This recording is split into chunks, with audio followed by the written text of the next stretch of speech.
खम्बाघनी मारो राजस्थान पे आप सबका बहुत बहुत स्वागत है। कैसे हो सारे एमआरपीएंस? आई होप आप सब बहुत अच्छे हैं। और आज हम करने वाले हैं आरएएस प्रीलिम्स एग्जाम के लिए एक बहुत इंपॉर्टेंट टॉपिक है साइंस का, बायोटेक्नोलॉजी और इसके प्रिंसिपल्स। आप लोगों की बहुत सारी रिकमेंडेशन थी कि ये टॉपिक मैं कवर करूं, तो आज हम इस टॉपिक को कवर करने वाले हैं। बहुत हाई चांसेस हैं आरएएस प्रीलिम्स एग्जाम में बायोटेक्नोलॉजी से एक क्वेश्चन डेफिनेटली आता ही है, ठीक है। इसके अलावा आप सब आरपीएससी के दूसरे एग्जाम्स की भी प्रिपरेशन कर रहे होंगे और कुछ सारे स्टूडेंट्स ऐसे भी होंगे जो कि आरएएस 2022 आरएएस मेंस भी देंगे और आरएएस 23 की भी तैयारी कर रहे होंगे। तो आप मेरी फुल सिलेबस वाली क्लासेस आपको कहाँ पे मिलेंगी? अनअकैडमी के लर्निंग ऐप पे। इसके लिए आपको करना क्या है, अनअकैडमी का लर्निंग ऐप डाउनलोड करना है। इसका लिंक आपको डिस्क्रिप्शन में दिया गया है। अगर डिस्क्रिप्शन से नहीं हो पा रहा है तो गूगल प्ले स्टोर से भी हो ही जाएगा, ठीक है। अच्छा, और इसके साथ साथ वहां पर जाकर आपको आरपीएससी कैटेगरी सेलेक्ट करनी है। आरपीएससी कैटेगरी सेलेक्ट करके तरुणा शर्मा टाइप करेंगे तो मेरा प्रोफाइल आ जाएगा, जहां पर आपको मेरे बहुत सारे अनलिमिटेड फ्री लाइव क्लासेस और प्लस क्लासेस डिस्प्ले होंगे। अभी तक हमने फ्री लाइव क्लासेस में सुबह 8 बजे अभी तक मैंने कौन कौन सी टेस्ट सीरीज जो है वहां पर चलाई हैं कॉलेज लेक्चरर एग्जाम के लिए और आरएएस एग्जाम के लिए। अब आने वाले दिनों में हम यहाँ पर फ्री लाइव क्लासेस स्टार्ट करेंगे वीडियो के लिए और आरपीएससी सेकंड ग्रेड एग्जाम के लिए। और इसमें सबसे अच्छी बात क्या है, कंप्यूटर संगणक वाले पेपर के लिए भी ये क्लासेस होंगी, आरएएस के लिए भी ये क्लासेस होंगी, जो आरएएस प्रीलिम्स अगला 22 या 23 को टारगेट करने वाले हैं, ठीक है। तो इसके लिए सुबह 8 बजे मोस्ट प्रोबेबली ये हमारी क्लासेस होने वाली हैं। आपको लिंक जो है डिस्क्रिप्शन के अंदर मिला करेगा डेली हर क्लास का इसके अंदर, ठीक है। तो आपको जरूर राजस्थान के जितने भी व्यूअर्स हैं सबको पधारना जरूर है हमारे अनअकैडमी के लर्निंग ऐप पे, ठीक है। और इसके साथ साथ अभी अगर आप आरएएस को टारगेट कर रहे हैं और आप जो है एक बहुत अच्छा सा प्लान खरीदना चाहते हैं, तो उसके लिए अनअकैडमी पे एक मेगा ऑफर चल रहा है। अगर आप 2 साल का सब्सक्रिप्शन लेते हैं जिसमें आपके आरएएस के साथ साथ बाकी जितने एग्जाम्स है सभी एग्जाम्स के लिए भी आप तैयारी कर पाएंगे, तो ये जो ऑफर है ये एक मेगा ऑफर है, ऑल इन वन ऑफर, ठीक है। ऑल इन वन ऑफर, एक ही सब्सक्रिप्शन के अंदर मल्टीपल एग्जाम्स की तैयारी, उसके साथ साथ आपको टेस्ट सीरीज इसमें फ्री मिलती है। टेस्ट सीरीज के लिए कोई अलग से पेमेंट नहीं देना, बाकायदा आपकी रैंकिंग होगी। तो ऑफर क्या है, ऑफर बताने वाली हूँ मैं आपको। अगर आप 2 साल का सब्सक्रिप्शन लेते हैं तो आपको 4 महीने का सब्सक्रिप्शन फ्री मिल रहा है। उसके साथ साथ अब मारू राजस्थान के व्यूअर्स के लिए स्पेशल ऑफर क्या है, आपको भूलना नहीं है, बिल्कुल भी नहीं भूलना। MRP10 कोड आपको अप्लाई करना है। जैसे ही आप MRP10 कोड अप्लाई करोगे आपको 10% एक्स्ट्रा डिस्काउंट मिलेगा। मेरी क्लासेस तो मिलेंगी, हमारे प्लेटफॉर्म पे जितने बैच कोर्सेज चल रहे हैं, ठीक है, और जितनी मेरी पुरानी क्लासेस हैं या जितनी किसी की भी पुरानी क्लासेस हैं सब आपको मिलेंगी, ठीक है। तो मेरी क्लासेस के साथ साथ आपको हमारे प्लेटफॉर्म पे जितनी भी क्लासेस चल रही होंगे आपके एग्जाम से रिलेटेड, जो भी बैच कोर्स चल रहा होगा, आप सबकी क्लासेस देख पाएंगे, ठीक है। अगर कोड लगाने में दिक्कत होती है, जैसे कुछ गांव के बच्चे होते हैं वो उनको नहीं पता होता कहाँ पे लगाना है, तो आपको प्रॉब्लम नहीं है। लिंक मैं आपको पिन करके रखती हूँ कॉमेंट सेक्शन के अंदर और चैट में भी। उस लिंक पे जब आप डायरेक्टली जाएंगे तो आपको सिर्फ मंथली प्लान चूज करना है कि आपको कितने महीने वाला सब्सक्रिप्शन लेना है और आप डायरेक्टली पेमेंट पे प्रोसीड करके आपका ज्वाइन हो जाएगा। वहां पे ये कोड मैंने ऑलरेडी अप्लाई करके रखा हुआ है, तो आपको अलग से टेंशन लेने की उसकी जरूरत नहीं है। इसके साथ साथ और भी एक्स्ट्रा डिस्काउंट के लिए आपको ऑफर मिल रहा है। फ्री स्कॉलरशिप टेस्ट होता है हर संडे सुबह 10 बजे।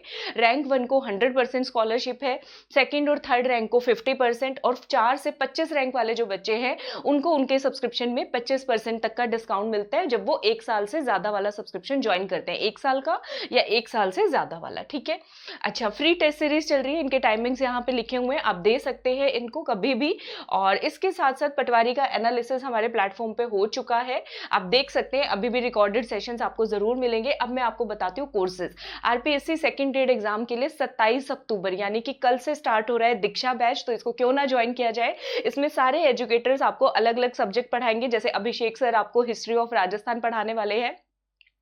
मेरा रोल ये रहेगा, मैं आपको यहाँ पे current affairs of Rajasthan, Rajasthan art and culture पढ़ाने वाली हूँ। विशाल सर ज्योग्राफी पढ़ाएंगे, प्रशांत सर पॉलिटी, गोविंद सर आपको एजुकेशनल साइकोलॉजी पढ़ाने वाले हैं, ठीक है। और खुशी की बात यह है कि जो मेरी क्लासेस होंगी इंग्लिश हिंदी मीडियम दोनों में मिलने वाली हैं।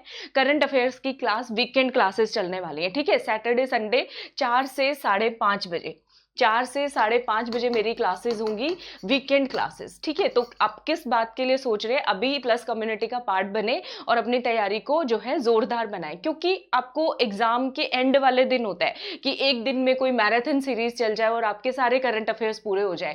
तो वो बर्डन अगर आप छोटा छोटा, हम बोलते हैं ना बूंद बूंद से सागर भरता है, ठीक है, अगर आप छोटी छोटी प्रिपरेशन अभी से करके रखोगे, वीकेंड पे 1-1.5 घंटे की क्लास अटेंड करोगे, उसके अंदर आपके करंट अफेयर्स कवर हो रहे हैं। और प्लस की खास बात बताती हूँ, यहाँ पे आपको टिप्स एंड ट्रिक्स के साथ, ठीक है, आपको टिप्स एंड ट्रिक्स के साथ पढ़ाऊंगी। क्लास में 3 बार रिवीजन होगा करंट अफेयर्स का, 1-2 बार नहीं, 3 बार revision within class. Personal attention मिलेगी आपको सबकी, एजुकेटर्स की, कि आपको, मैं पूछती रहती हूँ बीच बीच में कि आपको याद हो रहा है, नहीं हो रहा, किसको नहीं आता, तो भी मुझे पता चल जाता है, क्योंकि हम लोग अपने लर्नर से बहुत ज्यादा पर्सनली एंगेज हो जाते हैं प्लस प्लेटफॉर्म पे जब आप लोग ज्वाइन करते हो, ठीक है।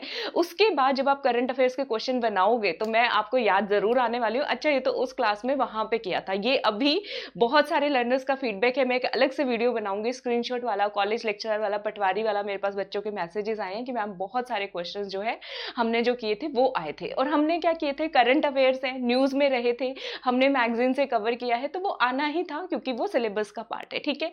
इसके अलावा एक RAS mains paper 3 answer writing batch शुरू हो रहा है, ये तो अभी से शुरू हो रहा है, 28 अक्टूबर से मेरे कोर्स के साथ शुरू हो रहा है। यहाँ पे मैं आपको बिहेवियर पढ़ाने वाली हूँ 28 अक्टूबर से 4 से 5:30 बजे, 1.5 घंटे का सेशन रहेगा। आंसर राइटिंग के लिए इंपॉर्टेंट चीज क्या होती है, हम लोग आंसर राइटिंग तो शुरू कर देते हैं लेकिन बिना कंटेंट प्रिपेयर किए। जब आपने मटेरियल नहीं पढ़ा, जब आपने सिलेबस नहीं पढ़ा, तो आंसर्स कैसे करेंगे। लेकिन जब हमारे पास एक सॉलिड कंटेंट होता है तो आंसर्स भी लिखने आपको खुद ब खुद आ जाते हैं। तो यहाँ पे आपको ना सिर्फ पढ़ाया जाएगा, आंसर राइटिंग प्रैक्टिस कराई जाएगी। कौन कौन से सब्जेक्ट इसमें कवर हो रहे हैं, पॉलिटी कवर हो रहा है इसमें, public administration, management, sports, yoga and law cover हो रहा है, ठीक है। तो ये सारे आपको ज्वाइन करने हैं, be a part of plus community. और खुशी की बात यह है, इन सब के लिए कोई अलग अलग सब्सक्रिप्शन नहीं, एक ही अनअकैडमी प्लस सब्सक्रिप्शन लेना है, और कोड लगाना बिल्कुल मत भूलना, MRP10, ठीक है। अब तो रट गया होगा, MRP की फुल फॉर्म है मारो राजस्थान परिवार के मेंबर्स, फैमिली जो है हमारी, ठीक है, तभी मैंने ये कोड जनरेट करवाया था, ठीक है। इसके साथ पटवारी की प्लस टेस्ट सीरीज, जितनी भी प्लस टेस्ट सीरीज है वो सारी फ्री इंक्लूडेड है इसके अंदर, कोई अलग से पेमेंट नहीं करना, ठीक है। तो सारे एग्जाम्स की तैयारी एक ही सब्सक्रिप्शन में होगी। अब जानना चाह रहे होगे इसके पैसे कितने देने हैं, है ना, सबके मन में क्वेश्चन आ रहा होगा। तो कोई बहुत ज्यादा महंगे पैसे नहीं है, इसके लिए आपको जो पे करना है ना, मैं बताती हूँ आपको, रुको। इसके लिए जो पेमेंट जाएगा आपका वो इतना है कि एक महीने में पिज्जा खा रहे हो आप, मूवी देखने जा रहे हो, उतना ही खर्चा है, उससे ज्यादा नहीं। 1 साल के सब्सक्रिप्शन के लिए 6300 रुपीज देने हैं MRP10 कोड लगाने के बाद, ठीक है। ये कोड लगाने से पहले के प्राइजेस हैं और ये चेंज हो जाएगा जैसे ही आपका MRP10 कोड लगेगा। लिंक मैं दे रही हूँ जिसमें कोड लगा है। 2 साल के सब्सक्रिप्शन पे आपको 7560 रुपए देने हैं। इसके साथ साथ अनअकैडमी पे अगर आपने बहुत सारी फ्री लाइव क्लासेस देख रखी हैं तो आपके पास कुछ क्रेडिट पॉइंट्स होंगे, कॉइन्स होंगे, उनका भी कुछ एक्स्ट्रा डिस्काउंट आपको मिलता है, ठीक है। और जब आप रिन्यू करते हैं तो आपको बहुत ज्यादा डिस्काउंट मिलते हैं। तो ये प्राइस लिस्ट है, मैंने आपको बता दिया। तो be a part of plus community, क्योंकि आपकी प्लस ज्वाइन करने के बाद मैं सच्ची बता रही हूँ 70% टेंशन जो है रिलीव हो जाती है। 70% हार्डवर्क हम करते हैं, आपको 30% हार्डवर्क ही करना रह जाता है, ठीक है। चले, तो ये सारी चीजें मैंने आपको बता दी। अब हम स्टार्ट कर रहे हैं अपना चैप्टर बायोटेक्नोलॉजी। बेसिक से करेंगे, बिल्कुल सिंपल, बिल्कुल।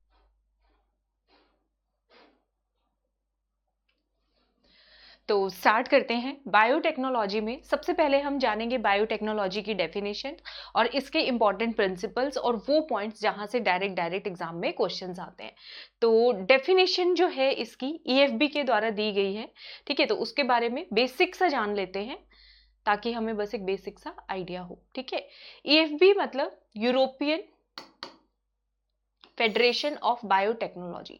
वैसे तो नाम से पता चल रहा है टेक्नोलॉजी के अंदर हम किस चीज का यूज कर रहे हैं, बायो का मतलब होता है लिविंग ऑर्गेनिजम्स का यूज कर लिया, ठीक है, उनकी किसी सेल्स का यूज कर लिया, उनके किसी पार्ट्स का यूज कर लिया, मॉलिक्यूलर एनालॉग्स का यूज कर लिया फॉर प्रोडक्ट्स एंड सर्विसेज। ऐसे प्रोडक्ट्स बनाए जो ह्यूमन बींग्स के लिए काम आए, हम लोगों के लिए काम आए, ऐसी सर्विसेज बनाए जो हम लोगों के लिए काम आए, ठीक है। आप लोगों ने देखा होगा याकूत की एड आती है, तो वो याकूत कैसे बनता है, वो कैसे बनता है, वो डाइजेस्टिव एंजाइम जो हम इनहेल करते हैं वो बायोटेक्नोलॉजी का ही प्रोडक्ट है। ठीक है, तो बायोटेक्नोलॉजी की डेफिनेशन है integration of natural science and organisms, cells, parts, molecular analogues for products and services. ठीक है, अब ये पूरी जो बायोटेक्नोलॉजी काम करती है ये किन प्रिंसिपल्स के ऊपर काम करती है, तो ये बेसिकली काम करती है दो प्रिंसिपल्स के ऊपर। पहला प्रिंसिपल है इसका, जो हमारा मेन टॉपिक है जहां से क्वेश्चंस आएंगे एग्जाम में, जेनेटिक इंजीनियरिंग। ठीक है, पहला मेन टॉपिक है जेनेटिक इंजीनियरिंग, और दूसरा प्रिंसिपल है इसमें स्टेराइल कंडीशंस मेंटेन करके रखना। दूसरा प्रिंसिपल क्या है, मेंटेनेंस ऑफ स्टेराइल कंडीशन। तो दो प्रिंसिपल्स हैं बेसिकली, हमें याद करनी है। पूरी बायोटेक्नोलॉजी जो है हमारी वो इन दो प्रिंसिपल्स के ऊपर काम करती है। ठीक है, पहला प्रिंसिपल क्या है, जेनेटिक इंजीनियरिंग। अभी सबसे ज्यादा बायोटेक्नोलॉजी का यूज कहां पे किया गया है, सबसे लेटेस्ट एग्जांपल है, बच्चे बच्चे को इस एग्जांपल के बारे में पता है, सबने पढ़ा है, कोरोना वायरस आया था, कोविड-19 हुआ था, तो सबने क्या डेवलप किया है उसके लिए, कोविड-19 वैक्सीन डेवलप की गई है। ठीक है, कोविड-19 वैक्सीन बनाई सबने, बहुत सारी वैक्सीन जो है मार्केट के अंदर अवेलेबल है, कोविशील्ड अवेलेबल है, कोवैक्सीन अवेलेबल है, स्पुतनिक वी अवेलेबल है, और मॉडर्ना जो कि इंडिया में 4th वैक्सीन आने जा रही है। ठीक है, तो ये वैक्सीन अलग अलग तरीके से बनाई गई है। इसमें कोई वैक्सीन डीएनए वैक्सीन है, कोई वैक्सीन है कोवैक्सीन जिसमें इनएक्टिवेटेड वायरस यूज किया गया है, जो मॉडर्ना नई लेटेस्ट वैक्सीन आ रही है वो आरएनए वैक्सीन आ रही है। तो ये जो वायरस है इनके हमने डीएनए आरएनए को यूज किया है और तब हमने वैक्सीन डेवलप की है। तो ये कैसे पॉसिबल हो पाया है, ये सब पॉसिबल हो पाया है जेनेटिक इंजीनियरिंग की वजह से। तो जेनेटिक इंजीनियरिंग की डेफिनेशन आपको बड़े आराम से समझ आ गई। अब उस वायरस का हमें सिर्फ डीएनए वाला पार्ट चाहिए, ठीक है, और या फिर आरएनए वाला पार्ट चाहिए, पूरा का पूरा वायरस तो नहीं चाहिए, पूरा का पूरा वायरस तो हमें क्या कर रहा है, नुकसान ही दे रहा है। तो उसके लिए कहीं पे हम प्रोटीन यूज करते हैं किसी वैक्सीन के अंदर, सबके अंदर अलग अलग तरीके से वैक्सीन जो है डेवलप की गई हैं।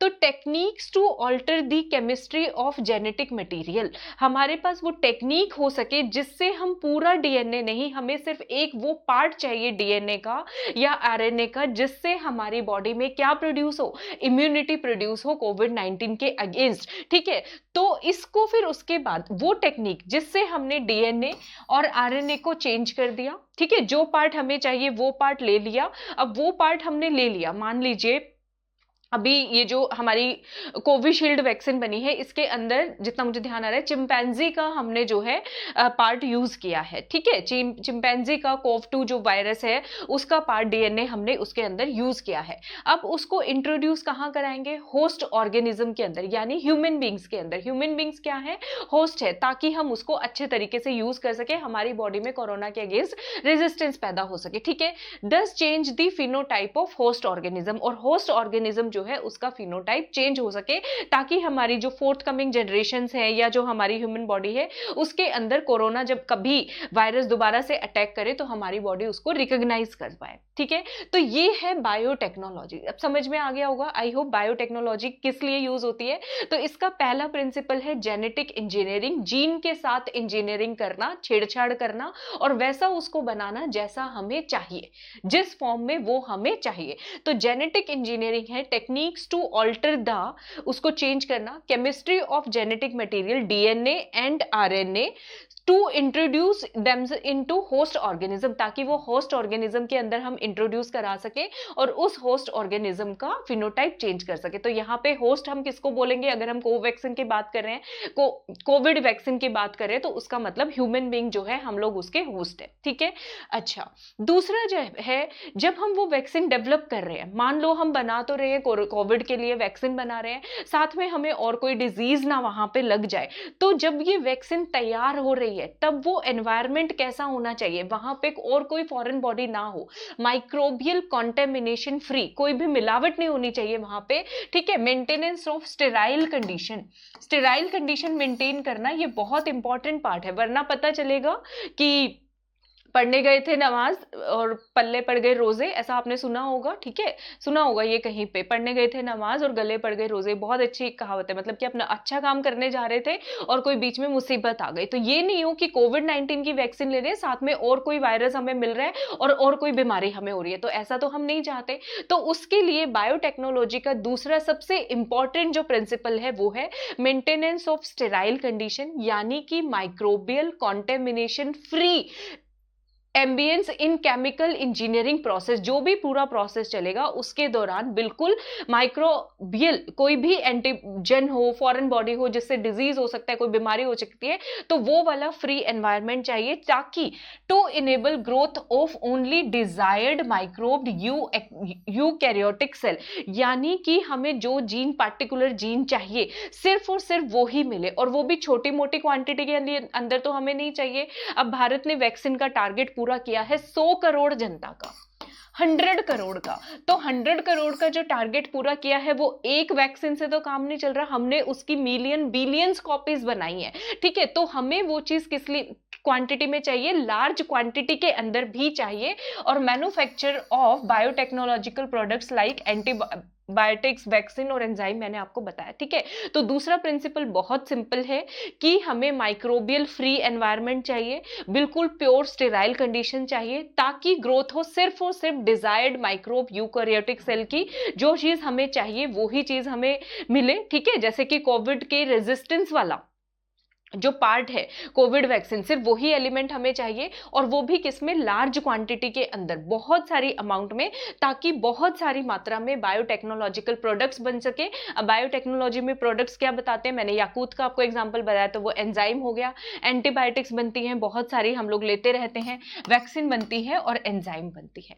तो इतना क्लियर है सबको। तो अभी तक हमने क्या क्या पढ़ा है, हमने पढ़ा है बायोटेक की डेफिनेशन, नेचुरल साइंस का यूज करना इसमें, ठीक है, ऑर्गेनिजम्स का यूज करना, सेल्स का यूज करना, ताकि हम क्या बना सके, प्रोडक्ट और सर्विसेज बना सके। और इसके लिए दो इंपॉर्टेंट प्रिंसिपल्स चाहिए होते हैं। पहला प्रिंसिपल है जेनेटिक इंजीनियरिंग, सिर्फ वो ही जीन तैयार करना जो हमें चाहिए, ठीक है, सबसे पहले वो इंपॉर्टेंट है, और उसकी मल्टीपल मिलियन बिलियन कॉपीज बनाना, ताकि उसको होस्ट ऑर्गेनिज्म के अंदर इंट्रोड्यूस करा सकें। और ऐसा करने के लिए बहुत जरूरी है क्या, स्टेराइल कंडीशन को मेंटेन करना, ठीक है, क्या कि प्योर एनवायरनमेंट के अंदर, माइक्रोब फ्री एनवायरनमेंट के अंदर उसकी कॉपीज मिले, तो वही चीज मिले जो हमें चाहिए, ठीक है, कोई एलियन वगैरह हमें वहां पे नहीं चाहिए। इतना क्लियर है।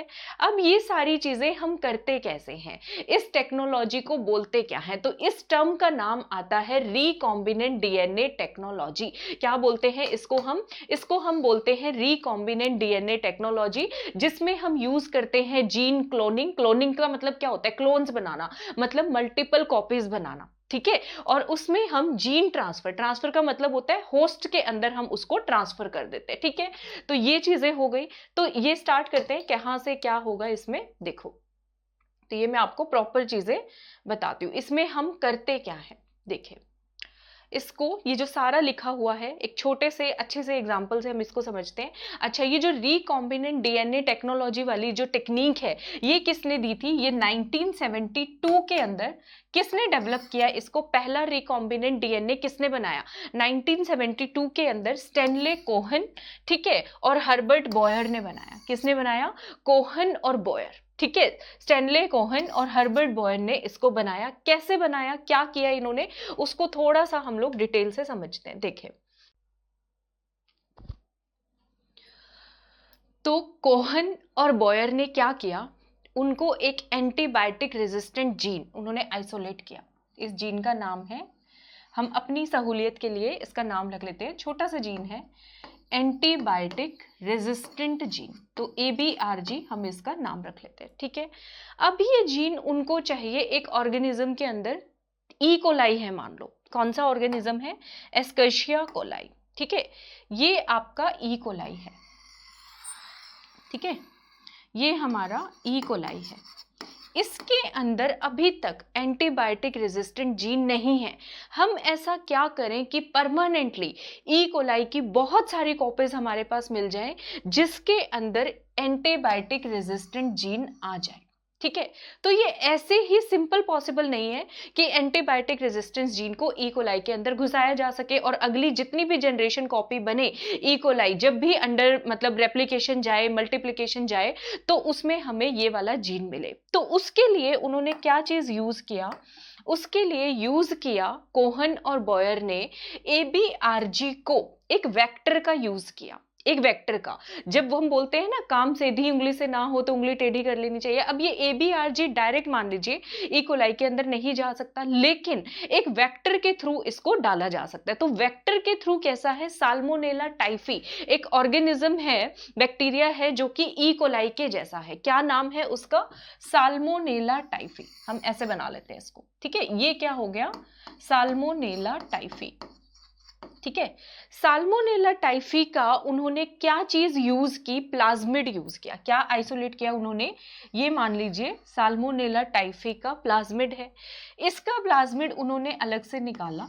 ठीक है, साल्मोनेला टाइफी का प्लाज्मिड, तो साल्मोनेला टाइफी क्या बन गया, साल्मोनेला टाइफी वेक्टर बन गया। ठीक है, इसके प्लाज्मिड के साथ, तो ये प्लाज्मिड है इसका जिसको उन्होंने यूज किया, उन्होंने इसके अंदर डाला ABRG।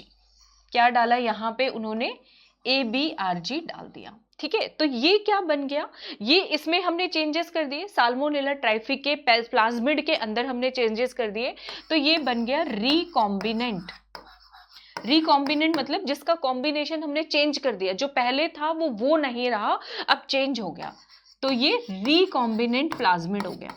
कौन सा प्लाज्मिड हो गया, रिकॉम्बिनेंट प्लाज्मिड। ठीक है, अब ये जो है इसको हम ई कोलाई के अंदर डाल सकते हैं, इसको हम ई कोलाई के अंदर डाल सकते हैं। तो उन्होंने इसको, एक सेकेंड, ई कोलाई के अंदर डाल दिया, ऐसा इसको प्रॉपर बना लेते हैं।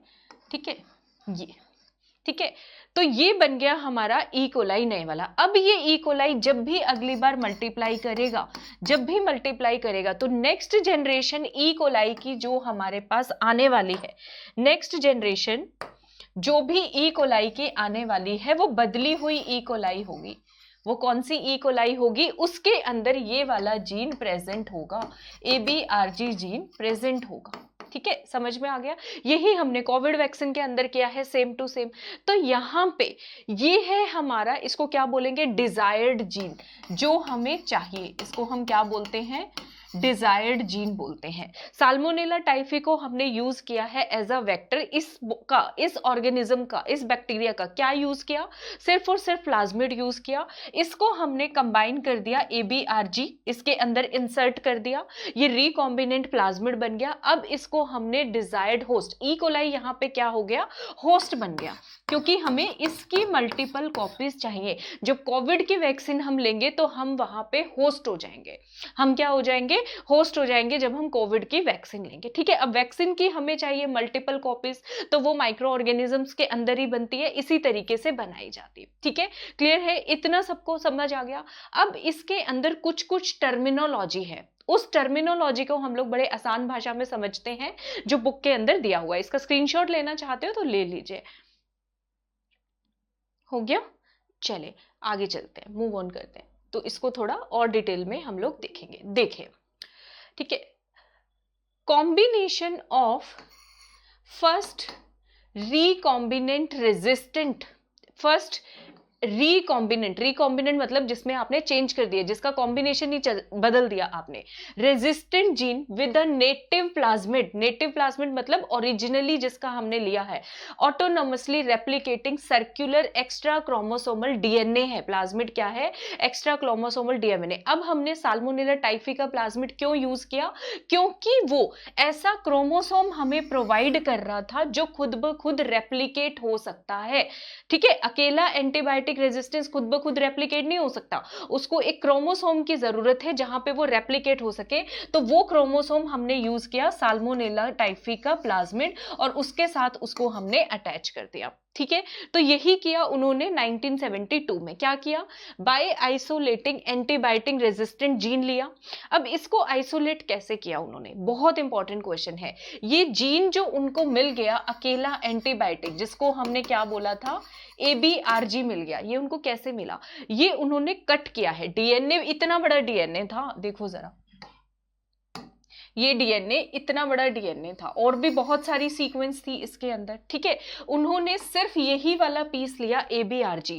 कैसे लिया? उन्होंने इसको कट किया, जो एंटीबायोटिक रेजिस्टेंट जीन इन्होंने लिया उसको कट किया। किससे कट कर लगा पाए? ये हम कट का मतलब होता है सीजर, कैंची। तो एक एंजाइम आया जिससे ये पॉसिबल हो पाया। उस एंजाइम का नाम वेरी वेरी वेरी इंपॉर्टेंट है, आपके एग्जाम में क्वेश्चन आ सकता है, रिस्ट्रिक्शन एंजाइम। इसको हम क्या बोलते हैं? Molecular scissor. इसको हम क्या बोल रहे हैं? चलो, पेन चल क्यों नहीं रहा? मॉलिक्यूलर सीजर हम लोग इसको बोलते हैं, जहां से उन्होंने कट लगाया एंटीबायोटिक रेजिस्टेंट जीन लेने के लिए।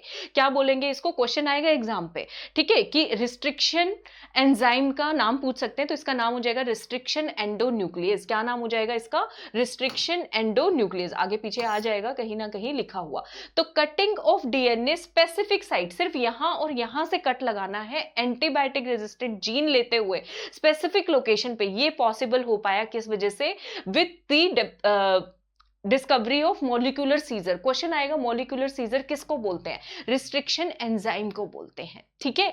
तो जो रिस्ट्रिक्शन एंजाइम उन्होंने यूज किया था कट करने के लिए, कोहन और बॉयर ने एंटीबायोटिक रेजिस्टेंट जीन लेने के लिए, यही इन्होंने यूज किया प्लाज्मिड में कट लगाने के लिए। कहां पे? कट लगाने के लिए रिस्ट्रिक्शन एंजाइम यूज होगा, जो रिस्ट्रिक्ट कर दे, जो रोक दे किसी चीज को, कट कर सके, ठीक है। ये दिन ध्यान रखना, restriction enzyme very very very important.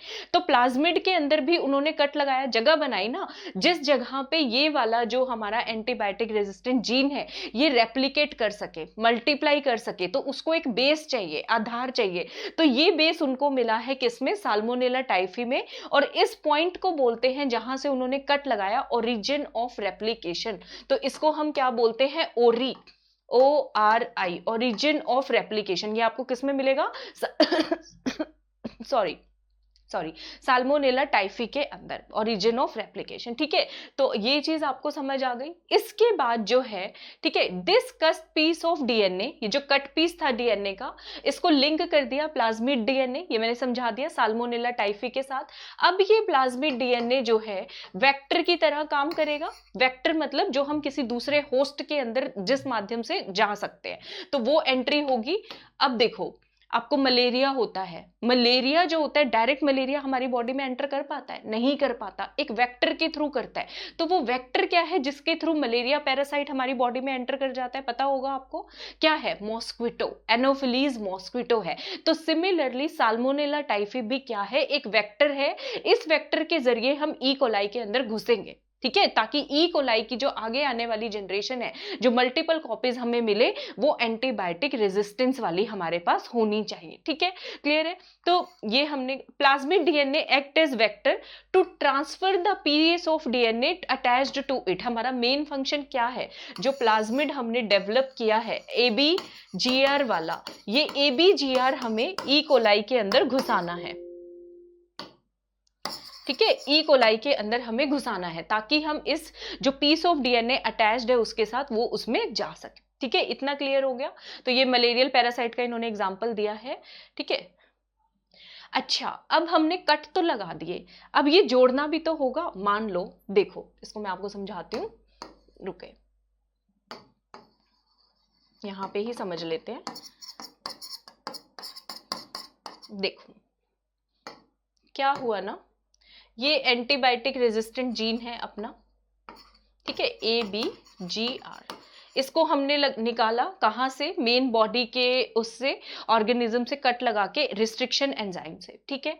फिर हमने साल्मोनेला टाइफी का प्लाज्मिड सेपरेट किया, यहां पे कट लगाया रिस्ट्रिक्शन एंडोन्यूक्लियस से, ठीक है। अब लेकिन ABGR को हम इसके साथ जोड़ेंगे भी तो, किसी एंजाइम से जोड़ने के लिए कौन सा एंजाइम चाहिए हमें? तो इस ABGR को यहां पर बांधने के लिए जो एंजाइम लगता है, यहां पे कनेक्ट करने के लिए जो एंजाइम लगता है, उसको बोलते हैं DNA लाइगेज। याद रखना, वेरी इंपॉर्टेंट क्वेश्चन है, DNA लाइगेज। किससे हमने बांधा? DNA ligase. कट करने का काम किया, दोनों जगह पे कट करने का काम किया रिस्ट्रिक्शन एंडोन्यूक्लियस ने, और यहां पे इसको नॉट टाई करने का काम किसने किया? DNA ligase. अगर आपको याद नहीं हो रहा हो तो नॉट को हिंदी में क्या बोलते हैं? गांठ बोलते हैं, ठीक है। और लाइगेज में भी जी आएगा, तो याद कर लेना, ठीक है। तो देखो ये लिखा होगा कहीं ना कहीं, linking of antibiotic resistant gene with plasmid vector, यानी साल्मोनेला टाइफी के प्लाज्मिड के साथ became possible with enzyme DNA ligase, ठीक है, which act on cut DNA molecule and joins their ends. इनके एंड्स को ये बांध देता है, इनके एंड्स को ये बांधने का काम करता है डीएनए लाइगेज एंजाइम। इससे जो है नया हमें क्या बन गया? न्यू कॉम्बिनेशन बन गया, सर्कुलर ऑटोनोमसली रेप्लिकेटिंग डीएनए। अब ये जो डीएनए हमें मिला है, ठीक है, ये अपने आप रेप्लिकेट हो सकता है, ठीक है। अब हमने इस फॉर्म में एंटीबायोटिक रेजिस्टेंट जीन जो हमने बनाया है, इस फॉर्म में बनाया है कि ये हमारे पास खुद ब खुद रेप्लिकेट हो सकता है। अब काम क्या बाकी रह गया? ये तो वेक्टर का है, काम बाकी रह गया इसको हमें ई कोलाई के अंदर एंट्री करवानी है, बस इतना काम हमारा बाकी रह गया, ठीक है। तो ये चीज हो गई। When this DNA is transferred into Escherichia coli, E. coli जो है सिमिलर बैक्टीरियम है साल्मोनेला टाइफी के, तो इट कैन रेप्लिकेट। अब वहां पे ये रेप्लिकेट कैसे करेगा, ठीक है, ये आपने E. coli में डाल तो दिया, ठीक है, E. coli में हमने डाल तो दिया। अब यहाँ पे इसकी मल्टीपल कॉपीज रेप्लिकेट कैसे करेंगी? एक मिनट, ये हमें यही कलर्स यूज करने पड़ेंगे ताकि आपको इसके अंदर हमने ये डाल दिया, ठीक है, मॉडिफाइड डीएनए जो है प्लाज्मिड वाला ये डाल दिया। अब ये जो है ई कोलाई के अंदर मल्टीप्लाई कैसे करेगा? एक एंजाइम की मदद से, वो ई कोलाई के अंदर प्रेजेंट है, उसका नाम है, मल्टीप्लाई तो करवाने ना, हमें मल्टीपल कॉपीज चाहिए, याद करो वैक्सीन की, तो डीएनए पॉलीमरेज बोलते हैं। किसकी वजह से मल्टीप्लाई करेगा ये? डीएनए पॉलीमरेज एंजाइम की वजह से। क्वेश्चन आएगा कि डीएनए की मल्टीपल कॉपीज कैसे बनेंगी? डीएनए पॉलीमरेज से। पॉलीमरेज, पॉलीमर्स बनाना, मल्टीपल कॉपीज बनाना, एंजाइम का नाम बहुत सिंपल है। देखो तो यहाँ पे लिखा हुआ है it could replicate using the new host DNA. अब ये ई कोलाई का नया एंजाइम यूज करेगा, डीएनए पॉलीमरेज एंजाइम, और खुद इसकी मल्टीपल कॉपीज बना देगा। अब ई कोलाई के अंदर हमने ये जीन घुसाना था एंटीबायोटिक रेजिस्टेंस वाला, इसको हमने घुसाया किसकी मदद से? साल्मोनेला टाइफी के प्लाज्मिड की मदद से। इनके लिए कट लगाने के लिए हमने यूज किया रिस्ट्रिक्शन एंडोन्यूक्लियस एंजाइम, ठीक है, दोनों को कट लगाने के लिए। और उसके बाद जब इसको इससे हमें बांधना था तब हमने यूज किया डीएनए लाइगेज। आई होप सबको समझ आ रहा है। और उसके बाद ई कोलाई के अंदर जब हम इसकी एंट्री करवा देते हैं तब जो है हम ई कोलाई कौन सा एंजाइम यूज करेगा? अपना डीएनए पॉलीमरेज, ताकि इसकी multiple copies, million billion copies हमारे पास अवेलेबल हो। समझ में आ गया सबको? कोई डाउट हो तो आप लोग पूछ भी सकते हो। तो जो मल्टीपल कॉपीज बनती हैं इस प्रोसेस को क्या बोलते हैं? इस प्रोसेस को हम बोलते हैं क्लोनिंग। क्या बोलेंगे?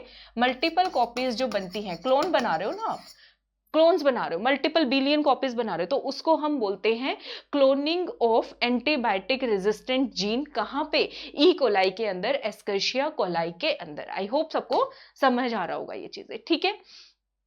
तो अब आपको समझ आया कि एक जो है 3 बेसिक स्टेप्स क्या है जेनेटिक इंजीनियरिंग के लिए, या फिर इसको हम बोल सकते हैं जेनेटिकली मॉडिफाई करने के लिए एक ऑर्गेनिज्म को। तो 3 बेसिक स्टेप्स होंगे इसमें हमारे। पहला है identification of DNA with desirable gene. पहले तो हमें पता लगाना पड़ेगा ना कि हमें कौन सा जीन चाहिए डिजायरेबल। तो आइडेंटिफाई हमने कर लिया, हमें जीन चाहिए एंटीबायोटिक रेजिस्टेंट जीन, और ये हमने निकाला। जो हमारे कोहन और बॉयर थे उन्होंने इसको सेपरेट किया उस ऑर्गेनिज्म से। कैसे? रिस्ट्रिक्शन एंडोन्यूक्लियस से। फिर उन्होंने प्लाज्मिड के अंदर जगह बनाई कट मार के, ताकि ये उसमें अटैच हो सके। तो ये कट दोनों जगह पे किससे लगा? रिस्ट्रिक्शन एंडोन्यूक्लियस से ये कट लगाया गया। उसके बाद इसको इससे बाइंड करने के लिए, जगह बनाने के लिए जो बांधा गया वो बांधा गया डीएनए लाइगेज से, ठीक है। तो ये रिकॉम्बिनेंट प्लाज्मिड हमारे पास आ गया, ठीक है, रिकॉम्बिनेंट डीएनए, ठीक है। इंट्रोडक्शन ऑफ आइडेंटिफाइड डीएनए, जो डीएनए हमें चाहिए था, जो हमने तैयार कर लिया, रिकॉम्बिनेंट डीएनए, ठीक है, उसको होस्ट में मतलब ई कोलाई में हमने डाल दिया। अब हमें सिर्फ इतना ध्यान रखना है, maintenance of introduce DNA into host and transfer of DNA to its progeny, आगे आने वाली इसकी जनरेशन में ये जीन जो है प्रॉपरली ट्रांसफर हो जाए। तो इसके बेसिक 3 स्टेप है। पहले हमने डीएनए रिकॉग्नाइज किया, जो जीन हमें चाहिए ये हमने बनाया, ठीक है, साल्मोनेला टाइफी तक। उसके बाद इसको होस्ट के अंदर, ई कोलाई के अंदर डाला और फिर उसको हमने मेंटेन रखा होस्ट में, ताकि उसका अपनी जनरेशन के अंदर वो आगे ट्रांसफर कर पाए। ठीक है, इतना क्लियर है? आई होप इतना आप सबको क्लियर समझ में आ गया। ठीक है, अच्छा, इसके बाद जो प्रोसेस है इसका, उसको थोड़ा और डिटेल से समझते हैं। प्रोसेस को थोड़ा और डिटेल से समझते हैं रिकॉम्बिनेंट डीएनए बनाने के लिए। देखें, बहुत आसान है, बिल्कुल मुश्किल नहीं है, बेसिक मैंने आपको क्लियर समझा ही दिया है एंड आई होप सबको समझ आया भी होगा। हाँ, ठीक है, process of recombinant DNA technology, जिसपे आपसे एग्जाम में क्वेश्चन पूछे जाते हैं, प्रोसेस क्या है रिकॉम्बिनेंट डीएनए टेक्नोलॉजी का। ठीक है, तो इसके अंदर अब वो जो आइसोलेशन हो गया डीएनए का, जो हमने निकाल लिया, ऐसे ही निकाल लिया क्या? बहुत सारी प्रोसेस लगती है उसमें। वो जो आपने ABGR देखा था, ठीक है, वो जो हमने एंटीबायोटिक रेजिस्टेंट जीन जो देखा था, उसमें मल्टीपल स्टेप्स चाहिए होते हैं। ठीक है, recombinant DNA technology involve several steps in specific sequence, और इसकी सीक्वेंस पे एग्जाम में आपके क्वेश्चन आता है। सीक्वेंस पे क्वेश्चन आता है तो ये यूं की यूं याद करनी है। तो पहला स्टेप है आइसोलेशन ऑफ डीएनए, डीएनए को आइसोलेट करना। ठीक है, fragmentation of DNA by restriction endonuclease, मैंने बताया डीएनए निकालेंगे कैसे। ठीक है, आइसोलेशन का मतलब पहले हमने पहचान कर ली कि ये एंटीबायोटिक रेजिस्टेंट जीन है, ये हमें चाहिए। अब उसका फ्रेगमेंटेशन, इतने बड़े डीएनए में से सिर्फ ABGRG निकालना, तो वो कैसे करेंगे? रिस्ट्रिक्शन एंडोन्यूक्लियस से कट लगा के मेन डीएनए के अंदर। दूसरा स्टेप ये हो गया। अब isolation of desired DNA fragment, अब आपने कट तो लगा दिए, ठीक है, लेकिन वो पड़ा तो उसी डीएनए के अंदर है ना। देखो, हाँ, कैसे समझाऊं मैं आपको? हाँ, चलो इसी बॉक्स से समझ लेते हैं। ठीक है, ये एक और पूरा उसका डीएनए पड़ा हुआ है। अब इसके अंदर ऐसे ऐसे ऐसे ये डीएनए है, आपने कट तो लगा दिया रिस्ट्रिक्शन एंडोन्यूक्लियस से, ये अलग भी हो गया। ठीक है, लेकिन ये पड़ा तो इसी के अंदर है, इसको हमें चाहिए कि ये बाहर निकले, अकेला हमें ABRG चाहिए, सिर्फ और सिर्फ अकेला। तो उसके लिए आप क्या करोगे? Isolation of desired DNA fragment, ये अलग भी तो होना चाहिए इस पूरे सिस्टम में से, वरना तो सारे डीएनए पार्टिकल्स आ जाएंगे, दूसरे भी सीक्वेंस आ जाएगी। नहीं, तो तीसरा स्टेप है isolation of desired DNA fragment, हम इसको फ्रेगमेंट को निकालेंगे। Then ligation of DNA fragment into vector, ये तो वही आ गया, ABRG हमारे पास आ गया, वेक्टर साल्मोनेला टाइफी से हमने इसको बांध दिया। Transferring the recombinant DNA into host, host के अंदर डाल दिया, ये स्टेप हो गया। Culturing the host cell in a medium, उस मीडियम के अंदर उसको कल्चर करना, बड़े स्केल पे, लार्ज स्केल के ऊपर मल्टीप्लिकेशन के through, and extraction of desired product, और जो प्रोडक्ट, जो इकोलाई हम चाहते थे एंटीबायोटिक रेजिस्टेंस वाली, वो आ जाए। तो यहाँ पे आपको एक चीज समझनी है, सारे प्रोसेस बहुत क्लियर है, बस ये जो तीसरा स्टेप है ना, ये डीएनए इन्होंने निकाला कैसे? हमने स्टार्टिंग कहां से की थी? सीधा ABRG से कर ली, लेकिन ABRG कैसे आया, तो वो चीज जो है हम यहां पे सीखने वाले हैं। ठीक है, समझ में आ गया? सबसे पहले पहचान कर लेना आइसोलेशन ऑफ डीएनए जो हमें चाहिए, fragmentation of DNA, restriction endonuclease से उसको हमने कट लगा दिए, then isolation of that particular fragment, isolation of desired DNA fragment, ये कर लिया। उसके बाद सारी चीजें सिंपल है, वेक्टर के अंदर डाला, वेक्टर से होस्ट में डाला, और होस्ट में उसकी कॉपीज मल्टीप्लाई की, बड़े लार्ज स्केल पे हमें मिल गया। तो ये 6 स्टेप प्रोसेस है मेरे ख्याल से, 1 2 3 4 5 और 6, और इस पे डायरेक्ट क्वेश्चन आता है, और एक्सट्रैक्शन ऑफ डिजायर्ड प्रोडक्ट है तो आप टोटल इसको 7 भी बोल सकते हो। ठीक है, क्लियर है सबको? ये एग्जाम में आपसे क्वेश्चन जरूर पूछा जाता है। ठीक है,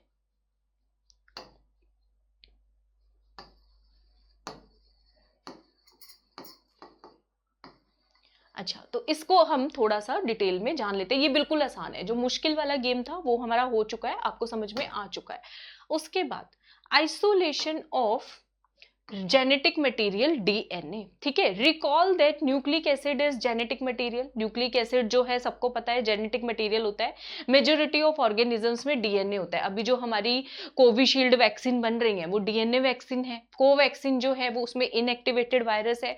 जो मॉडर्ना नई वैक्सीन आ रही है वो आरएनए वैक्सीन है, ठीक है, वो आरएनए वैक्सीन है। तो ज्यादातर क्या होता है, डीएनए होता है, ठीक है। डीएनए को कट करने के लिए रिस्ट्रिक्शन एंजाइम्स के साथ, ये प्योर फॉर्म में होना चाहिए, दूसरे किसी मैक्रोमोलिक्यूल्स के साथ नहीं होना चाहिए, पता है हमें। अब डीएनए एनक्लोज्ड होता है मेम्ब्रेन के अंदर। डीएनए किसमें होता है, मेम्ब्रेन के अंदर। तो हमें उस सेल को तोड़ना है ताकि उस सेल में से डीएनए अलग हो पाए। किस किस से, आरएनए से अलग हो, प्रोटीन से अलग हो, पॉलीसेकेराइड से अलग हो, लिपिड्स में अलग हो। अब ऐसा तो नहीं है ना डीएनए अलग पड़ा हुआ है, नहीं। डीएनए जो है, डीएनए के आसपास बहुत सारी चीजें, आरएनए मिलेगा, प्रोटीन मिलेंगे आपको, लिपिड्स मिलेंगे आपको। तो वो हम अकेला डीएनए उस सेल में से कैसे निकालें, ये बहुत इंपॉर्टेंट है। तो उसके लिए हमें क्या करने की जरूरत है, उस बैक्टीरियल सेल को या फिर प्लांट सेल है या एनिमल टिश्यू है, उसको उन एंजाइम्स के साथ ट्रीट कराएंगे जिससे लिपिड टूट जाए, अलग थलग हो जाए, प्रोटीन अलग थलग हो जाए, ठीक है। तो वो सारी चीजें हम करेंगे। तो हम यूज करने वाले हैं एंजाइम्स का। अब मैं आपको फर्स्ट स्टेप बता रही हूं, ये ABRG आया कैसे, उसकी बात की जा रही है, जो हमने शुरू में डिस्कस नहीं किया था, समझ रहे हो। तो ये आया, कौन कौन से एंजाइम्स इसके लिए, चलो पेन चल क्यों नहीं रहा, एंजाइम्स इसके लिए यूज किया गया, लाइसोजाइम यूज किया गया बैक्टीरिया के अंदर। बैक्टीरिया को ब्रेक डाउन करना है, बैक्टीरिया के अंदर चीजें अलग करनी है, लाइसोजाइम एंजाइम यूज करेंगे, ठीक है, उसकी सेल से। प्लांट्स के अंदर हम सेलुलोज एंजाइम यूज करेंगे, प्लांट सेल सेलुलोज की बनी हुई होती है, उसको ब्रेक करेंगे। एनिमल टिश्यू तक अगर हमें तोड़ना है तो उसके लिए हम काइटिनेज, फंगस के अंदर हम काइटिनेज यूज करेंगे। समझ में आ गया, कौन कौन से एंजाइम को यूज करेंगे सेल को ब्रेक करने के लिए, सेल के अंदर घुसने के लिए। तो बैक्टीरिया के अंदर लाइसोजाइम, प्लांट के अंदर सेल्यूलोज, ठीक है, एनिमल टिश्यू के अंदर, और जो है काइटिनेज हम यूज करते हैं फंगस के अंदर। इतना क्लियर हो गया, ठीक है। जीन्स जो हैं, बड़े बड़े मॉलिक्यूल्स डीएनए पे लोकेटेड होते हैं प्रोटीन सच एज हिस्टोन्स के साथ, ठीक है। आरएनए अगर हमें उस सेल में से हटाना है तो आरएनए के लिए एंजाइम यूज होगा राइबोन्यूक्लियस। याद कर लो, आरएनए किससे हटा दिया, राइबोन्यूक्लियस से। प्रोटीन किससे हटा दिया, प्रोटीएज से। जिस चीज को हटाना है ना उसके पीछे ASE एंजाइम लग जाएगा, बस सीधी सी बात है। प्रोटीन के लिए प्रोटीनेज, आरएनए के लिए राइबोन्यूक्लियस, ठीक है, ये हटा दिया। दूसरे मॉलिक्यूल्स के लिए अलग अलग हम एंजाइम्स जो हैं यूज करेंगे ताकि ये अलग हो सके। अब ये फिगर कह रहे 11.15 में इन्होंने 5 में इन्होंने दिखाया, देख। तो अभी तक हमने क्या देखा, हमने एक सेल में से, एक ऑर्गेनिज्म में से जो रिक्वायर्ड हमारा पार्ट था, ठीक है, ये सेल है, इसमें हमने आरएनए पढ़ा था, एक्स्ट्रा आरएनए तोड़ा, कोई एक्स्ट्रा प्रोटीन था उसको तोड़ा प्रोटीएज से, ठीक है, काइटिनेज से, जितने भी हमें एंजाइम्स, जो जो चीजें हमें तोड़ने वाली थी वो सब तोड़ा। अब हमारे पास आ गया डीएनए, ठीक है, अब हमारे पास, आपके पास डीएनए आ गया उस ऑर्गेनिज्म का, ठीक है। अब इस डीएनए में से सिर्फ एक ही पीस है, कौन सा, ABRG वाला, एक ही पीस है। तो हमें ये वाला डीएनए पार्ट चाहिए, एक पीस चाहिए। तो ये पीस कैसे मिलेगा हमें, वो तो आप सबको पता ही है कि हम कट लगाएंगे रिस्ट्रिक्शन एंडोन्यूक्लियस से स्पेसिफिक लोकेशन पे, ठीक है। अब हमने कट भी लगा दिया, सपोज हमने कट भी लगा दिया, ठीक है। अब उस कट के अंदर एक तो हमारा ABRG पड़ा हुआ है, ठीक है, ABRG, और बाकी डीएनए के भी मॉलिक्यूल्स पड़े हुए हैं, ठीक है। तो इस ABRG को हमें अलग करना है, हमें अलग करना है ना इस ABRG को हमें।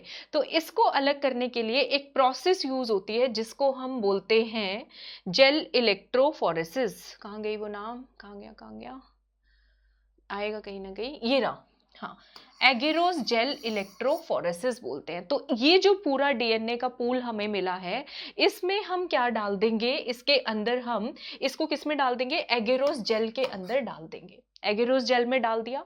अब जो है एगेरोस जेल के अंदर एनोड रोड्स जो होगी, एनोड पॉजिटिवली चार्ज, अब ये जो अपना डीएनए होता है ना ये नेगेटिवली चार्ज होता है, तो हम इसको अट्रैक्ट करेंगे कैसे, पॉजिटिव रोड की तरफ ये आए। एगेरोस जेल के अंदर क्या होगा, ये एनोड की तरफ अट्रैक्ट होगा और उसके पास जाके उस जेल में से चिपकता रहेगा। तो सारा जो हमें डीएनए रिक्वायर्ड है वो कहाँ पे आ जाएगा, एनोड के ऊपर। अब हमें चाहिए एबीआरजी ही, तो ये कैसे पता चले कि इस पूरे पूल में जो जेल अलग हो रहा है वो एबीआरजी है, तो उसको हम डाई से क्या करते हैं, इथिडियम ब्रोमाइड एक डाई है उसको यूज करते हैं, जिससे हमें उसके कलर से आइडेंटिफिकेशन हो जाती है कि हमारे पास एबीआरजी कौन सा है। ठीक है, तो ये चीज हमने कर लिया। अब जो है मान लीजिए इस प्रोसेस के बाद, एकेरोस जेल इलेक्ट्रोफोरेसिस के बाद, डीएनए याद रखना एनआरएन नेगेटिवली चार्ज्ड है, उस जेल के अंदर ये एनोड पे पॉजिटिव इलेक्ट्रोड पे जाके इकट्ठा होगा। ये प्रोसेस जो है हम same to same process vector DNA के साथ भी इसको हम रिपीट करते हैं। वेक्टर डीएनए में भी सेम प्रोसेस होगा क्योंकि उसमें हम प्लाज्मिड अलग कर रहे होते हैं, साल्मोनेला टाइफी का अगर आपको याद हो तो। ठीक है, तो इसके अंदर ये हो गया। अब ये जो हमें एबीआरजी मिल गया, ठीक है, अब ये एबीआरजी जो है हमें एक साल्मोनेला टाइफी में तो नहीं डालना, हमें इसकी मल्टीपल कॉपीज चाहिए, सॉरी साल्मोनेला टाइफी बोल रही हूँ, एक ई कोलाई के अंदर तो हमें नहीं डालना। ठीक है, हमें इसको मल्टीपल कॉपीज चाहिए। अब इसकी जो मल्टीपल कॉपीज मिलेंगी उसके लिए एक टेक्निक है जिसको यूज करते हैं पॉलीमरेज चेन रिएक्शन।